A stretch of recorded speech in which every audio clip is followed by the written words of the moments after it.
Lorsque nous entendons le mot sorcellerie, nous pensons généralement à ces histoires de sorcières jetant des sorts dans un chaudron bouillonnant, n'est-ce pas? La culture populaire nous a appris à associer la sorcellerie à l'occulte et à la magie, mais c'est bien plus que simplement des œuvres visant à enchanter ou maudire quelqu'un. En réalité, la sorcellerie englobe tout acte réalisé à travers des forces spirituelles maléfiques pour nuire ou manipuler le but de quelque chose, apportant la tromperie aux personnes. Ce n'est pas une coïncidence si la Bible, tant dans l'Ancien que dans le Nouveau Testament, condamne toutes sortes de sorcellerie, précisant que tout ce qui y est associé ne vient pas de Dieu, mais de Satan et de ses démons.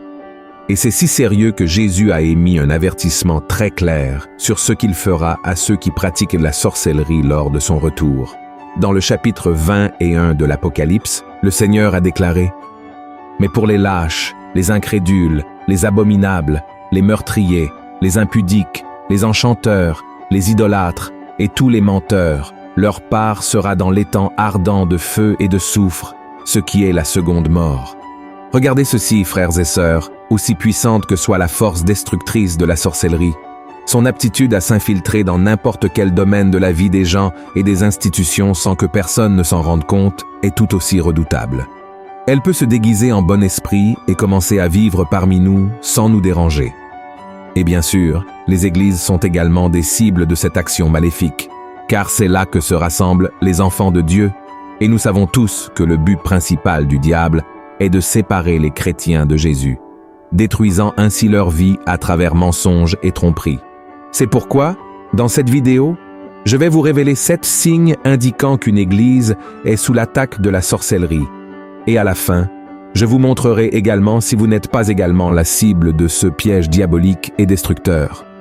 Mais avant de commencer, je vous demande de vous abonner à ma chaîne. Il vous suffit de cliquer sur le bouton d'abonnement sous la vidéo, puis d'activer la cloche de notification afin de recevoir des notifications sur votre téléphone pour les prochaines vidéos que je publierai.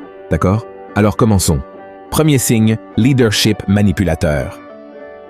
Si le leadership de l'Église devient manipulateur et contrôlant, c'est un signe inquiétant que la sorcellerie est à l'œuvre. Par exemple, si vous fréquentez une église et que le dirigeant commence à vous menacer en disant que si vous partez, vous serez sous une malédiction, vous pouvez être sûr que quelque chose ne va pas. Cela ne peut pas être le Saint-Esprit parlant à travers ce leader, car l'Église du Seigneur n'est pas un bâtiment. C'est l'union du corps du Christ.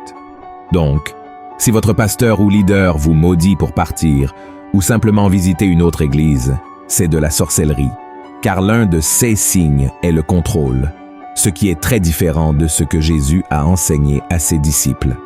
Regardez ce que dit la Bible. « Frères, vous avez été appelés à la liberté.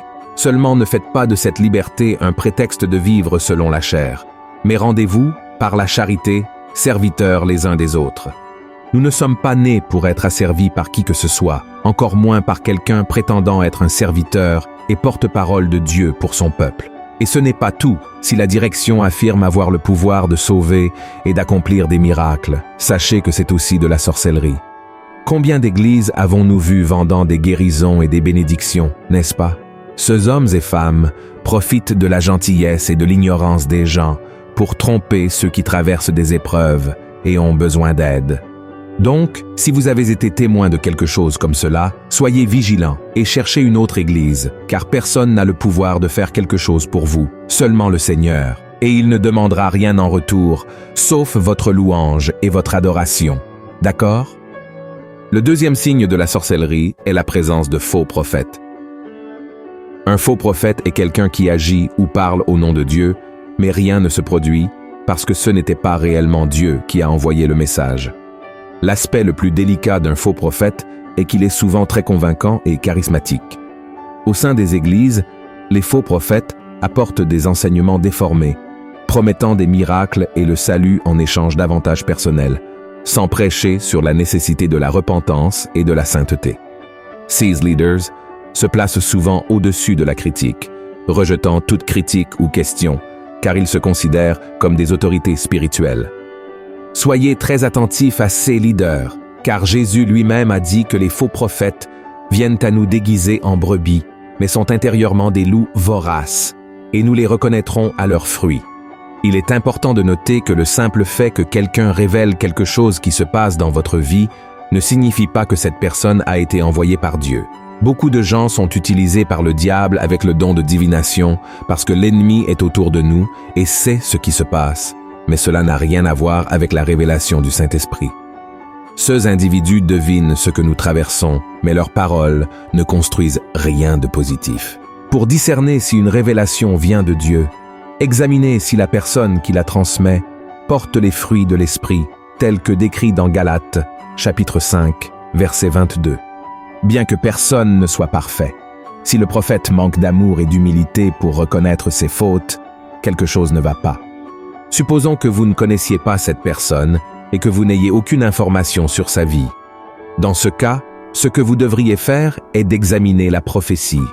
Commencez par vous demander si la prophétie est conforme à ce que la Bible enseigne. Par exemple, si quelqu'un dit que vous devriez vous marier avec quelqu'un, mais que vous ou cette personne êtes déjà marié, vous pouvez être sûr que cela ne vient pas de Dieu, car la Bible enseigne que Dieu déteste le divorce.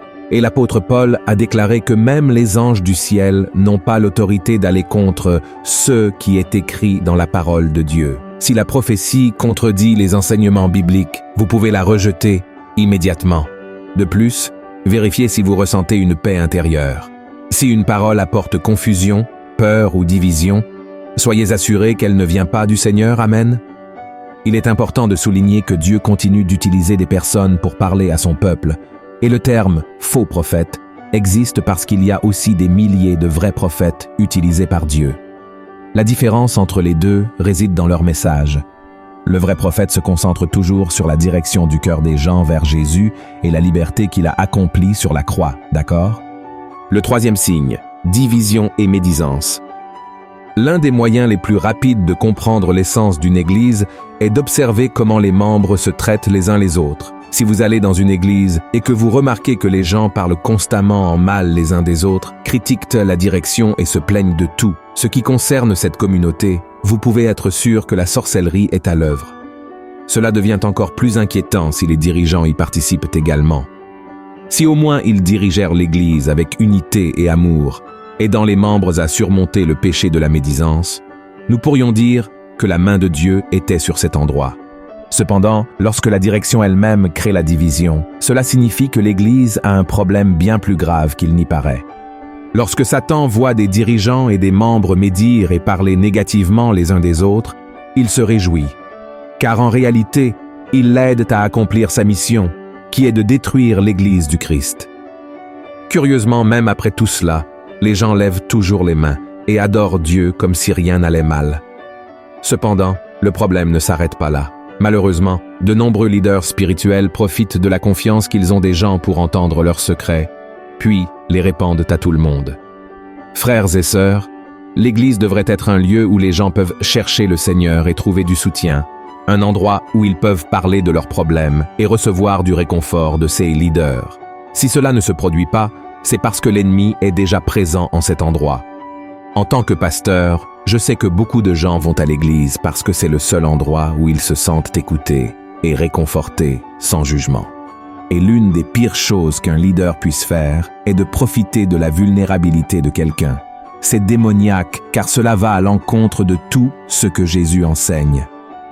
Le quatrième signe, l'idolâtrie. Si une église propose ou vend un objet pour la protection, la guérison ou la bénédiction à ses membres, sachez qu'elle est sous l'influence de la sorcellerie. Peu importe le nombre de versets bibliques qu'ils utilisent pour vous convaincre du contraire, cela ne vient pas de Dieu.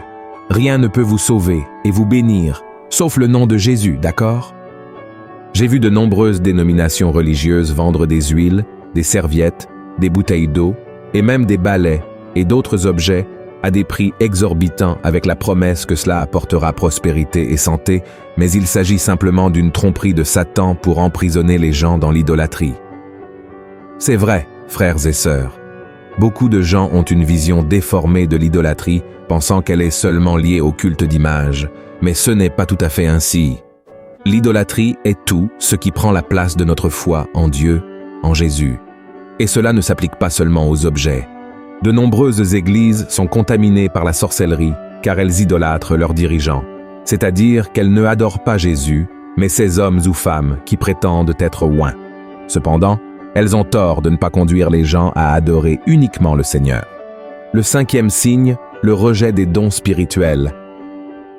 Si vous remarquez que la direction d'une église ignore les membres qui ont reçu des dons spirituels de Dieu, sachez que quelque chose ne va pas. J'ai été témoin de cas où Dieu a commencé à utiliser la vie d'un membre de l'église, bénissant les gens de cette communauté. Cependant, du jour au lendemain, ce frère a été retiré du ministère et n'a plus été invité aux événements de la congrégation.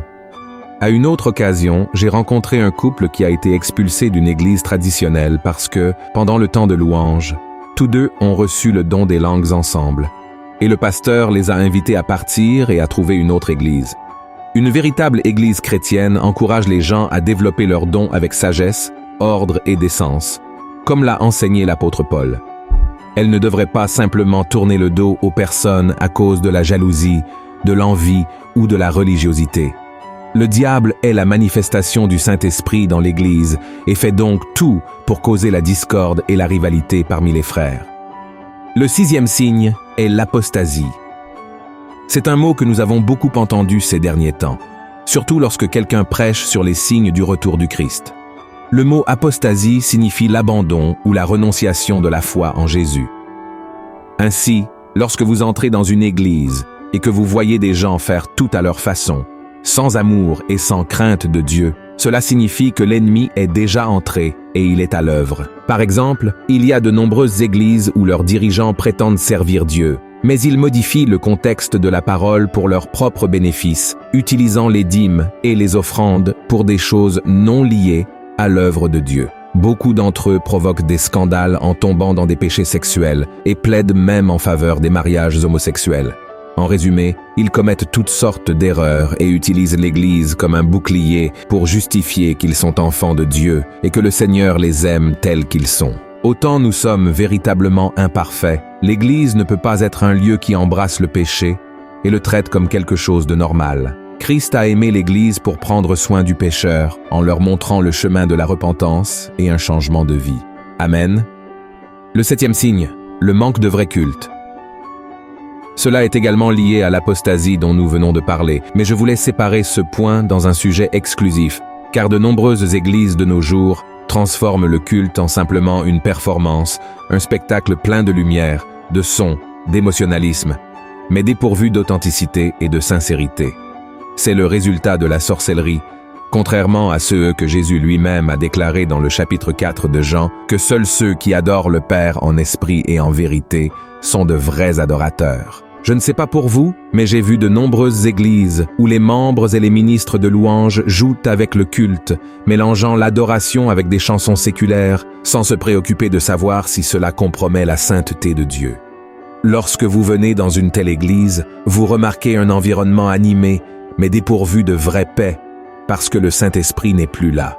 Par conséquent, il devient très courant de voir des gens distraits, agités et utilisant leur téléphone pendant le temps de culte. Cela s'applique également aux prédications où les prédicateurs s'habillent de manière serrée, portent des vêtements sensuels, ressemblant à des artistes du monde. Je ne dis pas qu'une personne ne peut pas être élégante, mais l'accent est trop mis sur l'apparence physique, cherchant l'attention pour soi-même. Avant de conclure, je veux ouvrir vos yeux sur quelque chose qui peut vous rendre cible de ce piège diabolique appelé sorcellerie. Dans l'Ancien Testament, la Bible montre que le roi Saül a perdu l'onction que Dieu avait versée sur lui en se livrant à des pratiques occultes. Voyez ce que le prophète Samuel lui a dit. « Car la désobéissance est aussi coupable que la divination, et la résistance ne l'est pas moins que l'idolâtrie et les théraphim. Puisque tu as rejeté la parole de l'Éternel, il te rejette aussi comme roi. Regardez ceci, frères et sœurs, la rébellion consiste à pécher délibérément contre Dieu, avec l'intention de désobéir, en choisissant le péché, en sachant que c'est mal, et en ne se repentant pas du tout. Alors la question est, y a-t-il un domaine de votre vie dominé par ce type de sorcellerie? Peut-être que c'est la pornographie, la prostitution, le mensonge, la malhonnêteté, peu importe ce que cela peut être. Dieu vous dit d'abandonner ces pratiques aujourd'hui afin de ne pas récolter les amères conséquences du péché. Amen. Je vous demande maintenant de partager cette vidéo avec autant de personnes que possible. Propageons le message de la parole du Seigneur, d'accord? Que Dieu vous bénisse. Je vous verrai dans la prochaine vidéo. Une grande étreinte.